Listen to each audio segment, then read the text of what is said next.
Audio Jungle.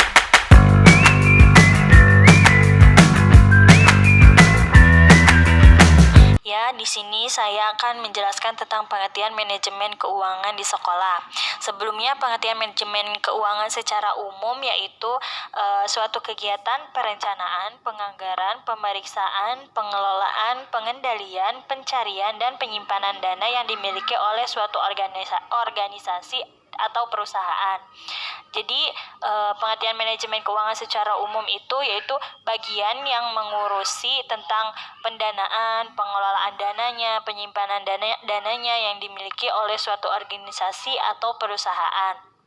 Sedangkan manajemen keuangan di sekolah yaitu dapat diartikan sebagai rangkaian aktivitas pengaturan keuangan di sekolah, mulai dari perencanaan, pembukuan, pembelanjaan, pengawasan, dan pertanggungjawaban keuangan sekolah. Dapat dibaca ya di makalah, dalam implementasinya di sekolah, manajemen keuangan merupakan salah satu substansi manajemen sekolah yang akan turut menentukan berjalannya kegiatan pendidikan di sekolah. Sebagaimana yang terjadi di substansi manajemen pendidikan, pada umumnya kegiatan manajemen keuangan juga dilakukan melalui proses perencanaannya, pengorganisasiannya, pengarahan, pengkoordinasian, pengawasan, atau pengendaliannya. Selanjutnya ke prinsip-prinsip manajemen keuangan.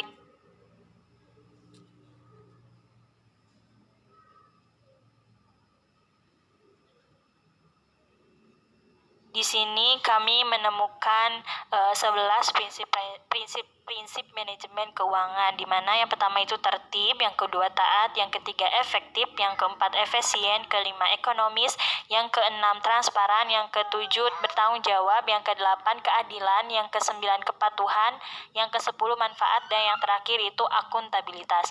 Baik, saya akan memperjelas satu persatu prinsip-prinsip manajemen keuangannya. Nah, yang pertama itu tertib. Maksud dari tertib itu pengelolaan dana di sekolah itu dikelola secara tepat waktu dan tepat guna yang didukung dengan bukti-bukti administrasi yang dapat dipertanggungjawabkan. Misalkan kita kan biasanya kalau misalkan ada disuruh bayar ini pasti ada kwitansinya kan. Nah, itu juga si yang mengelola keuangannya juga memiliki bukti kwitansi tersebut. Biar nanti kalau misalkan dipertanyakan bisa ada buktinya. Baik, yang kedua yaitu taat. Maksud taat itu yaitu taat pada peraturan perundang-undangan. Pengelolaan keuangan sekolah itu harus berpedoman pada peraturan perundang-undangan. Jadi kalau misalkan yang negeri emang udah diaturinnya pendaftaran segini, berarti ya harus segini gitu. Jadi jangan dilebih-lebihkan ataupun dikurang-kurangkan. Yang ketiga yaitu efektif. Udah tahu kan pengertian efektif itu apa? Nah, efektif di sini itu yaitu cara yang bagus atau yang baik agar si tujuan dari sekolahnya itu bisa tercapai. Atau efektif seringkali diartikan di sini sebagai pencapaian tujuan yang telah ditetapkan. Yang keempat yaitu efisien.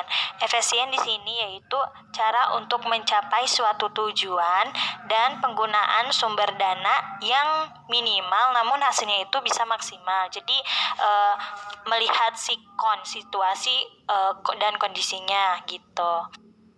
Nah, efisien di sini juga dapat diartikan sebagai perbandingan yang terbaik antara masukan atau input dan keluaran atau output atau antara daya dan hasilnya. Selanjutnya yang kelima yaitu ekonomis. Ekonomis di sini yaitu tindakan atau perilaku agar memperoleh suatu barang yang harganya itu rendah, paling rendah, tapi kualitas dan kuantitasnya itu tetap terbaik atau bagus. Yang keenam yaitu transparan atau keterbukaan. Jadi kalau misalkan ada pengeluaran ataupun pemasukan itu saling terbuka, jadi ada laporannya seperti itu. Yang ketujuh yaitu bertanggung jawab. Bertanggung jawab merupakan perwujudan kewajiban seseorang untuk mempertanggungjawabkan pengelolaan dan pengendalian sumber dana dan pelaksanaan kebijakan yang telah dipercayakan kepadanya. Jadi kayak tadi tuh ada pelaporannya. Kalau misalkan ada yang salah, dia berani bertanggung jawab seperti itu. Yang kedelapan yaitu keadilan. Keadilan adalah keseimbangan distribusi kewenangan dan pendanaan atau keseimbangan distribusi hak dan kewajiban berdasarkan pertimbangan yang objektif. Jadi maksudnya keadilan itu adil, misalkan ada siswa yang memang kekurangan gitu, jadi pendanaannya harus segini, jadi sesuai dengan hak-hak dan kewajibannya gitu. Yang kesembilan yaitu kepatutan. Kepatutan adalah tindakan atau suatu sikap yang dilakukan dengan wajar dan profesional. Yang kesepuluh yaitu manfaat. Manfaat di sini adalah bahwa keuangan sekolah yang diutamakan adalah untuk pemenuhan kebutuhan sekolah itu sendiri. Jadi taulah manfaatnya atau pengeluarannya itu yang paling utama itu yang didahulukan, atau yang paling khusus itu yang didahulukan daripada yang umumnya. Yang ke-11 yaitu akuntabilitas. Akuntabilitas di dalam manajemen keuangan berarti penggunaan uang sekolah yang dapat dipertanggungjawabkan sesuai dengan perencanaan yang telah ditetapkan. Di sini ada 3 pilar utama terbangunnya akuntabilitas. Atau yang pertama itu adalah adanya keterbukaan atau transparansi pada penyelenggaraan sekolah. Terus yang kedua adanya standar kinerja di setiap pintu institusi yang dapat diukur dalam pelaksanaan tugas-tugasnya. Yang ketiga adanya partisipasi untuk saling menciptakan suasana yang kondusif dalam menciptakan pelayanan masyarakat dengan prosedur yang mudah. Selanjutnya yaitu tujuan dan fungsi manajemen keuangan di sekolah. Tujuan manajemen keuangan di sekolah yaitu ada 3. Yang pertama, meningkatkan efektivitas dan efisiensi penggunaan keuangan sekolah. Tadi saya sudah jelaskan.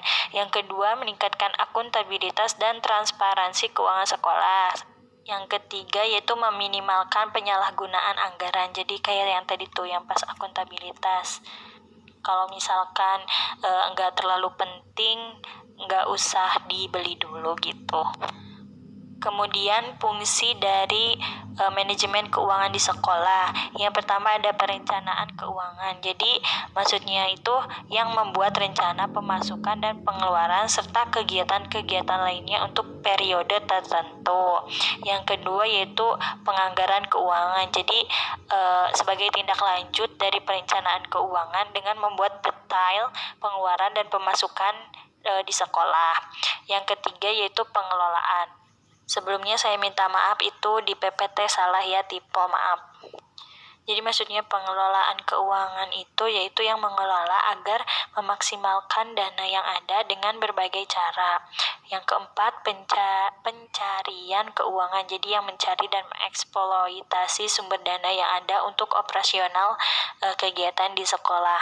Yang kelima, penyimpanan keuangan. Udah tau lah fungsinya manajemen keuangan itu ya buat menyimpan keuangan atau pemasukan pengeluaran yang ada di sekolah. Yang keenam yaitu pengendalian keuangan untuk melakukan evaluasi serta perbaikan atas keuangan dan sistem keuangan pada sekolah. Yang ketujuh yaitu pemeriksaan keuangan, yaitu yang melakukan audit internal atas keuangan sekolah yang ada agar tidak terjadi penyimpangan. Yang kedelapan, pelaporan keuangan, yaitu sebagai penyedia informasi tentang kondisi keuangan sekolah sekaligus sebagai bahan evaluasi. Jadi intinya itu fungsinya manajemen keuangannya itu yaitu yang untuk mengurusi segala pendanaan baik pemasukan maupun pengeluaran yang ada di sekolah. Selanjutnya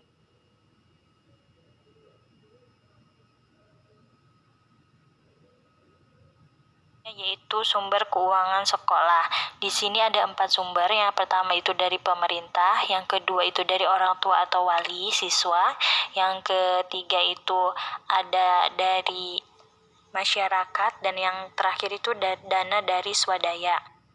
Dana yang dikeluarkan dari pemerintah kepada sekolah itu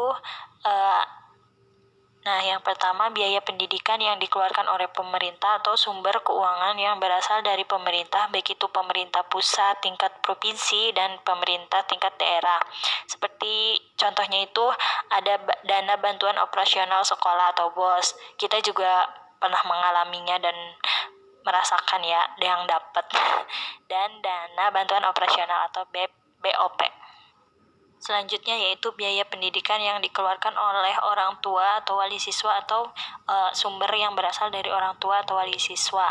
Misalkan kayak SPP per bulan, terus uang akhir tahun, terus uang pendaftaran, dan lain-lain. Di makalah juga dapat dibaca ya jenis-jenis pengeluaran orang tua atau wali siswa gitu. Salah satunya itu uang pangkal, ada SPP yang seperti itu. Yang ketiga yaitu bersumber dari masyarakat, atau ini bukan orang tua atau wali siswa ya, misalkan seperti sponsor dari lembaga keuangan dan perusahaan, sumbangan perusahaan industri, lembaga sosial donatur, tokoh masyarakat, alumni, dan sebagainya. Yang keempat yaitu dana swadaya atau usaha mandiri sekolah yang bisa menghasilkan pendapatan sekolah. Contohnya itu pengelolaan kantin sekolah, pengelolaan koperasi sekolah, pengelolaan wartel kalau masih ada ya. Terus pengelolaan jasa antar jemput siswa itu masih ada, dan juga pengelolaan lainnya. Selanjutnya yaitu pengeluaran atau anggaran sekolah yang akan dijelaskan oleh penyaji selanjutnya.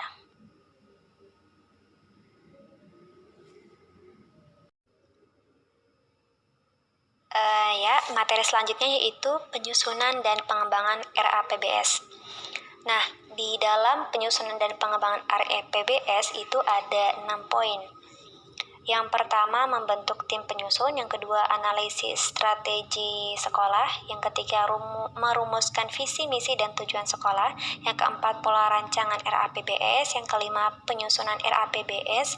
Dan yang terakhir yaitu langkah menyusun.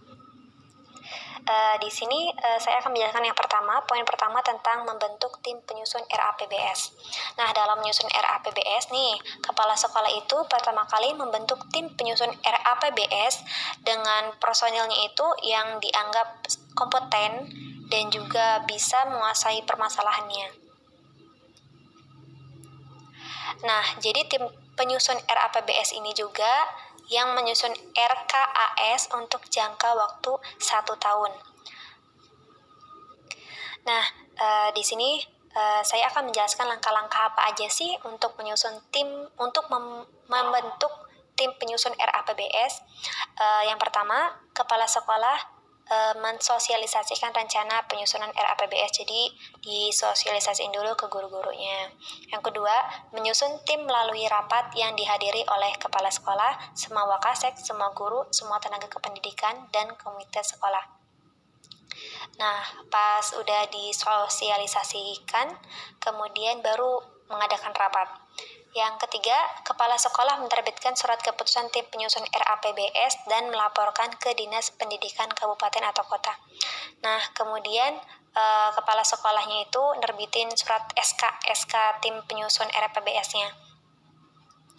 Dan yang terakhir, tim penyusun RAPBS melakukan koordinasi, konsolidasi, dan musyawarah menyusun rincian tugas masing-masing bagian.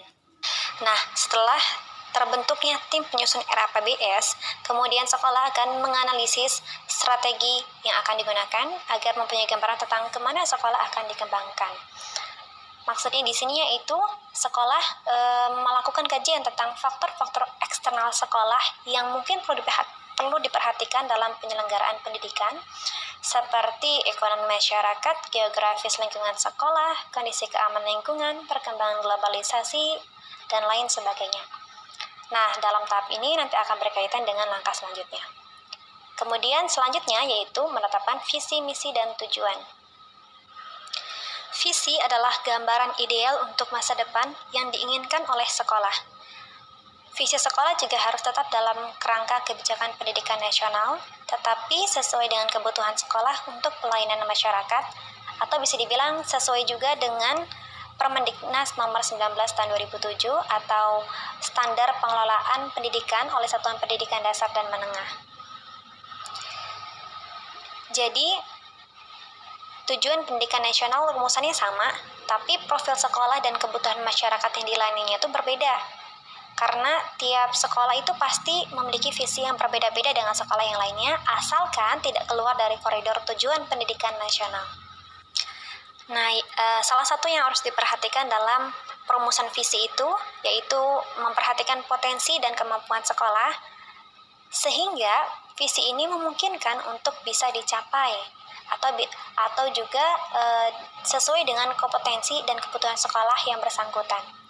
Selanjutnya itu merumuskan misi sekolah. Misi adalah tindakan atau upaya untuk mewujudkan visi. Dengan kata lain, misi adalah bentuk layanan untuk memenuhi tuntutan yang dituangkan dalam visi. Nah, jika visi dan misi tadi itu untuk jangka waktu yang panjang, maka tujuan dirumuskan untuk jangka waktu menengah.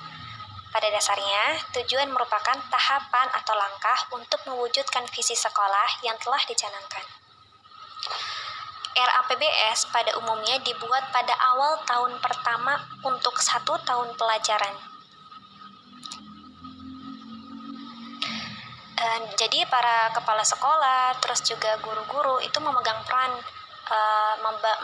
peran dalam merancang RAPBS ini. Nah, kemudian langkah keempat yaitu pola rancangan RAPBS. Pada umumnya, RAPBS dibuat pada awal tahun pertama untuk 1 tahun pelajaran. Nah, di sini itu yang harus diperhatikan itu seperti kebutuhan sekolah, masyarakat, serta sesuai dengan standar nasional pendidikan. Kemudian, para kepala sekolah dan guru itu memegang peran dalam merancang RAPBS ini. Pada umumnya akan melakukan langkah-langkah sebagai berikut. Yang pertama, merancang suatu program sekolah yang ideal. Nah, di sini maksudnya untuk mencapai tujuan yang diinginkan pada tahun pelajaran tersebut. Yang kedua, melakukan inventarisasi semua kegiatan dan menghitung perkiraan kebutuhan dana penunjang. Yang ketiga, melakukan peninjauan ulang atas program awal berdasarkan kemungkinan tersedianya dana pendukung yang dapat dihimpun. Yang keempat, menetapkan prioritas kegiatan yang akan dilaksanakan pada tahun pelajaran yang bersangkutan. Yang kelima, melakukan perhitungan rinci pemanfaatan dana yang tersedia untuk masing-masing kegiatan. Yang keenam, menuangkan perhitungan-perhitungan rinci tersebut ke dalam suatu format yang telah disepakati untuk digunakan oleh setiap sekolah. Dan yang terakhir, pengesahan dokumen RAPBS oleh instansi yang berwenang. Nah, ada tambahan juga teman-teman ini tentang pengeluaran dana yang dihimpun oleh sekolah. Itu ada 5 kategori pembiayaan. Yang pertama, pemeliharaan, rehabilitasi, dan pengadaan sarana atau prasarana pendidikan. Yang kedua, peningkatan kegiatan dan proses belajar mengajar. Yang ketiga, peningkatan kegiatan pembinaan kesehatan. Yang keempat, dukungan biaya kegiatan sekolah dan peningkatan personil. Dan yang terakhir, kegiatan rumah tangga sekolah dan BP3. Nah, sekarang ke tahap kelima, yaitu penyusunan RAPBS. RAPBS meliputi penganggaran untuk kegiatan pengajaran, materi kelas, pengembangan profesi guru, renovasi bangunan sekolah, pemeliharaan buku, meja, dan kursi. RAPBS ini harus melibatkan seluruh elemen sekolah seperti kepala sekolah, guru komite sekolah, staf TU, dan lain sebagainya. Dan juga RAPBS ini disusun pada setiap tahun ajaran agar alokasi anggaran bisa memenuhi kebutuhan sekolah secara optimal.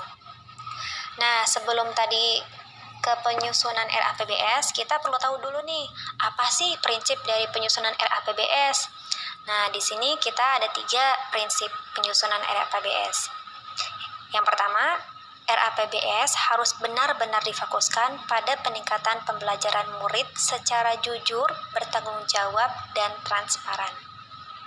Yang kedua, RAPBS harus ditulis dalam bahasa yang sederhana dan jelas, dan dipajang di tempat terbuka di sekolah.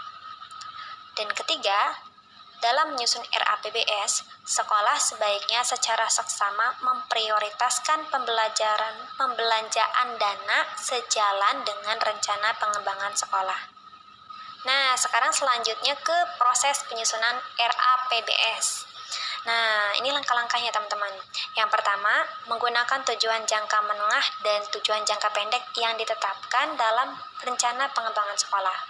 Yang kedua, menghimpun, merangkum, dan mengelompokkan isu-isu dan masalah utama ke dalam berbagai bidang yang luas cakupannya.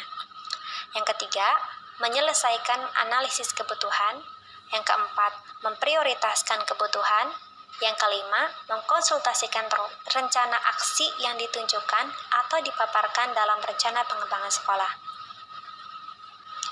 Yang keenam, mengidentifikasi dan memperhitungkan seluruh sumber pemasukan. Dan yang terakhir nih, langkah ketujuh, menggambarkan rincian seperti waktu, biaya, atau orang yang bertanggung jawab, pelapor, dan sebagainya, dan mengawasi serta memantau kegiatan dari tahap perencanaan menuju tahap penerapan hingga evaluasi. Kemudian, materi selanjutnya yaitu langkah-langkah menyusun RAPBS. Dalam penyusunan RAPBS ada 6 langkah.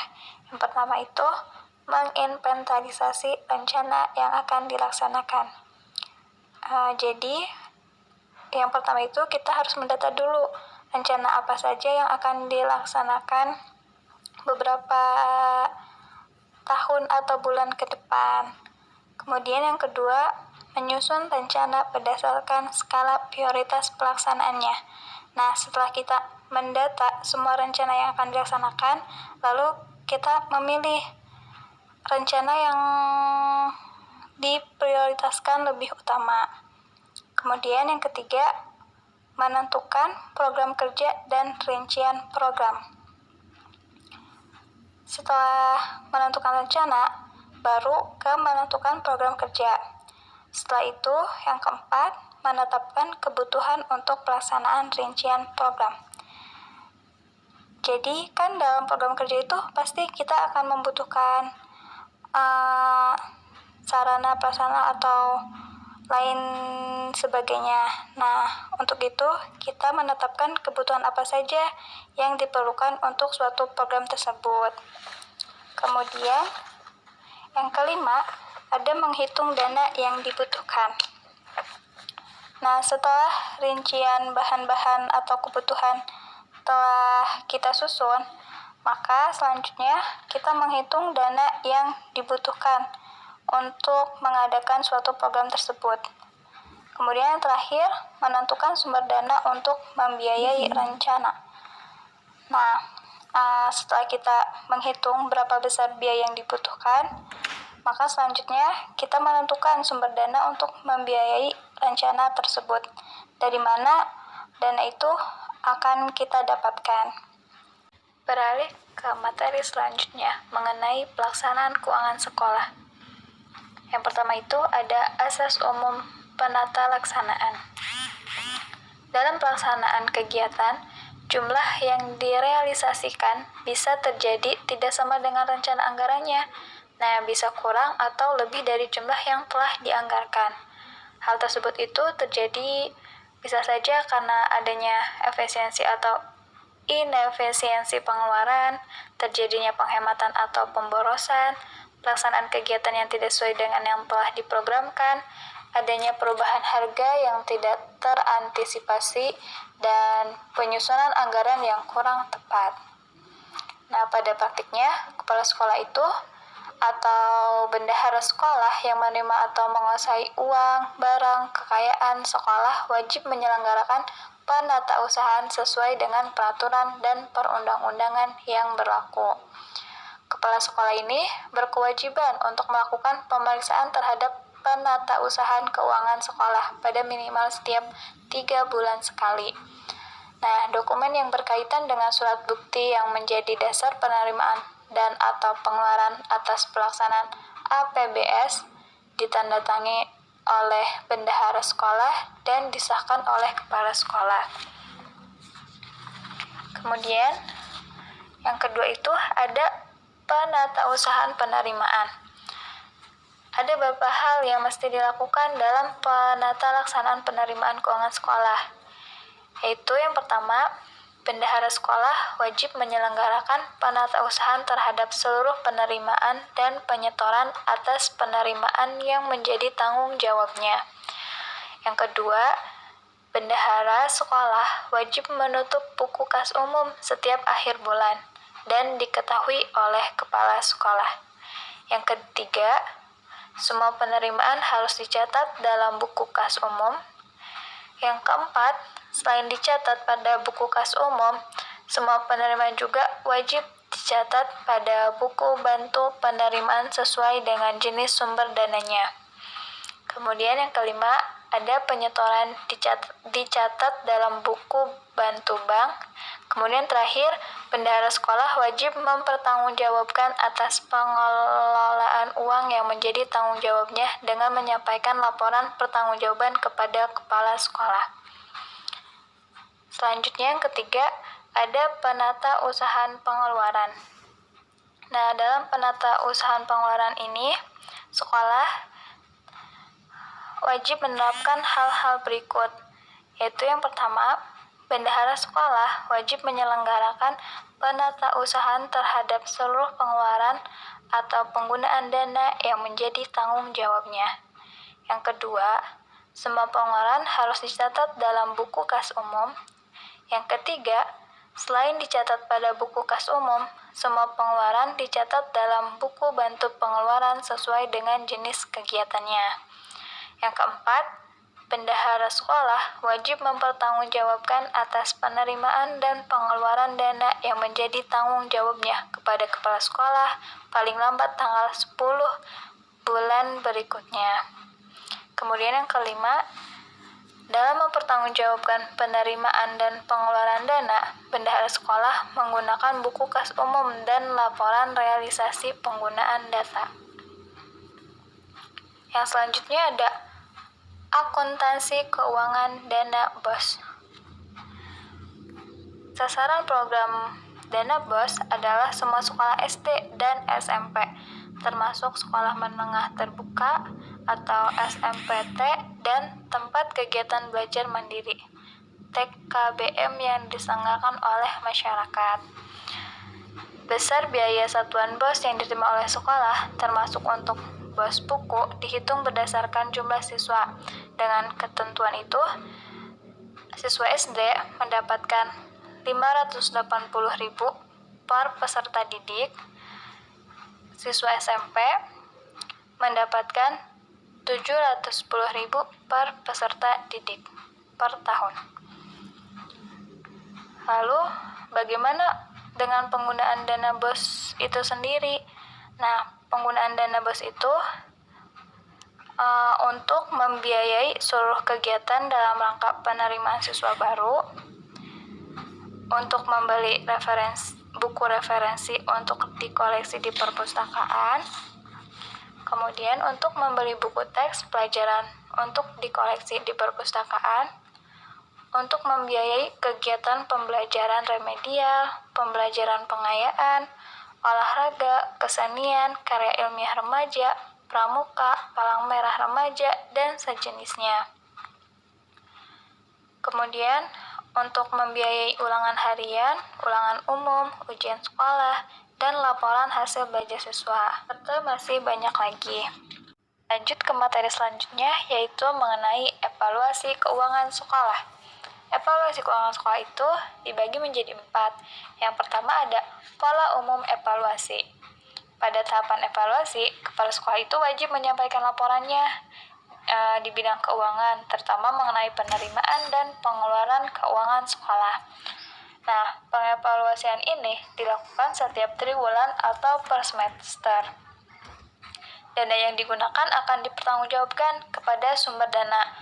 Jika dana tersebut itu diperoleh dari orang tua siswa, maka dana tersebut itu akan dipertanggungjawabkan oleh kepala sekolah kepada orang tua siswa.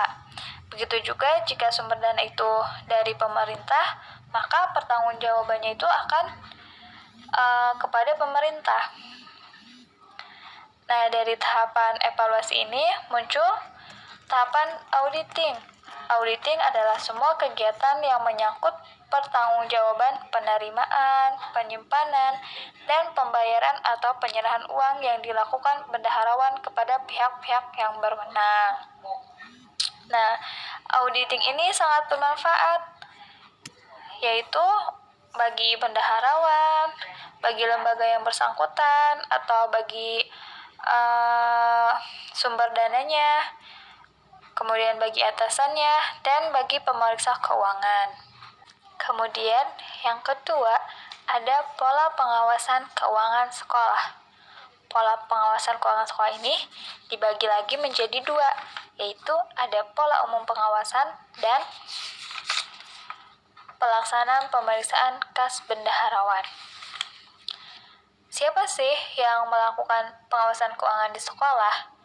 Tentu saja, yang melakukan pengawasan keuangan di sekolah itu ada kepala sekolah dan instansi vertikal di atasnya, serta aparat pemeriksa keuangan pemerintah. Lalu, apa tujuan pengawasan keuangan sekolah? Nah, tujuan pengawasan keuangan sekolah itu dibagi menjadi 4. Yang pertama, agar pelaksanaan anggaran dapat berjalan sesuai dengan rencana yang telah digariskan atau sesuai dengan rencana yang telah direncanakan sebelumnya. Yang kedua, agar pelaksanaan anggaran sesuai dengan peraturan instruksi serta asas-asas yang telah ditentukan. Kemudian, yang ketiga, agar kesulitan dan kelemahan bekerja dapat dicegah dan ditanggulangi atau setidak-tidaknya dapat dikurangi. Kemudian yang keempat, agar pelaksanaan tugas berjalan efisien, efektif, dan tepat pada waktunya.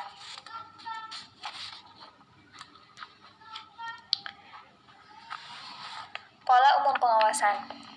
Pengawasan itu kan merupakan suatu proses, yaitu kegiatan yang berlangsung secara berurutan.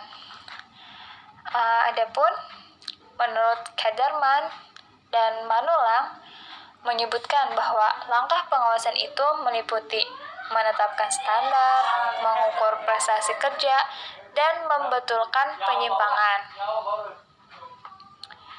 Jadi dalam suatu rencana itu harus menetapkan standar dan mengukur prestasi kerjanya, serta harus membetulkan atau membenarkan penyimpangan yang terjadi. Adapun perangkat aparat pengawasan negara, yang pertama itu ada BPK atau Badan Pemeriksa Keuangan. BPK ini merupakan lembaga tinggi negara yang bertugas memeriksa pertanggungjawaban keuangan negara. Dan adapun aparat pengawasan fungsional pemerintah, yaitu ada BPKP atau Badan Pengawas Keuangan dan Pembangunan. Nah, yang kedua ada pelaksanaan pemeriksaan kas bendaharawan. Pemeriksaan kas dilakukan untuk mengetahui pengurusan, pembukuan, pencatatan, penyimpanan uang kas, pengaturan dokumen, keuangan, apakah sesuai dengan peraturan dan ketentuan yang berlaku. Ya, ada materi terakhir mengenai pola pelaporan keuangan sekolah. Penerimaan dan pengeluaran keuangan sekolah harus dilaporkan dan dipertanggungjawabkan secara rutin sesuai peraturan yang berlaku. Adapun pertanggungjawaban anggaran rutin dan pembangunan dilakukan dengan memerhatikan ketentuan, yaitu yang pertama, lambat-lambatnya tanggal 10 setiap bulan bendaharawan mengirim surat pertanggungjawaban atau SPJ kepada wali kota atau bupati melalui bagian keuangan sekretariat daerah. Yang kedua, apabila tanggal 10 bulan berikutnya SPJ belum diterima oleh bagian keuangan sekretariat daerah, maka tanggal 11 dikirim surat peringatan pertama untuk bendaharawan tersebut. Yang ketiga, apabila sampai dengan tanggal 20 bulan berikutnya SPJ juga belum dikirimkan pada bagian keuangan sekretariat daerah, maka dibuatkan surat peringatan kedua. Nah, yang keempat, surat pertanggungjawaban atau SPJ itu harus dilengkapi dengan beberapa lampiran seperti surat pengantar, daftar penerimaan dan pengeluaran per pasal atau per komponen, dan daftar penerimaan dan pengeluaran UUDV. Kemudian yang kelima, harus disertai dengan bukti pendukung dari SPJ tersebut seperti kwitansi atau bukti pengeluaran uang, surat perintah tugas, atau bisa juga nota, berita acara serah terima, dan lain sebagainya. Audio Jungle.